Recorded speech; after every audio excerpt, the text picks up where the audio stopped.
Assalaamu alaikum warahmatullahi wabarakaatu.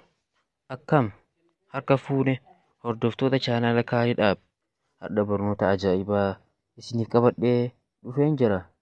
Gara barnootaa wantoonni TikTok keenya nuuf guddisan wantoota baay'eedha. Isaan keessaa haalaan barbaachiftuu lamaan isiniif qabadhee dhufeen jira.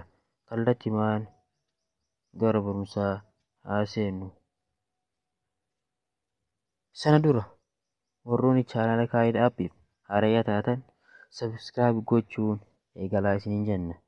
Tokkoffaan wanti TikTok keenya nuuf guddisu Treasure Boxiidha.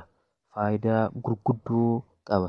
Isaan keessaa faayidaa Treasure Box irraa fooyyina argachuun giiftii kennuu chaanala keenya leevilii guddisuu dandeenya.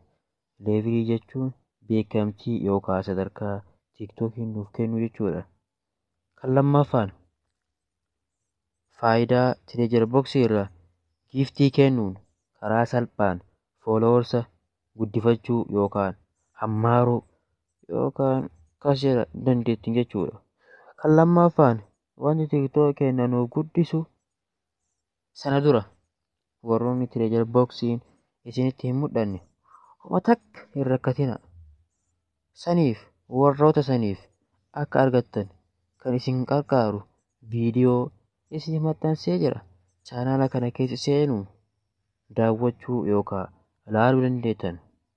Kan lammaffaan wanti TikTok keenya nuuf guddisu keessa guyyaa lamaan maxxansuu yookaan gadi dhiisuu qabdu.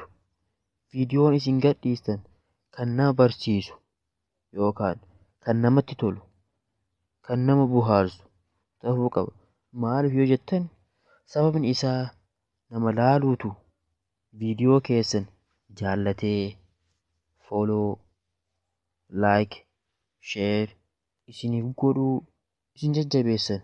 Sababni isaa kana viidiyoo akka kanaa kan nama barsiisu yoo kan barbaaddan taate chaanala keenya sabiskiraayib gochuun laayikii fi koomentii nuuf gochuu hin dagatinaa isiniin jenna.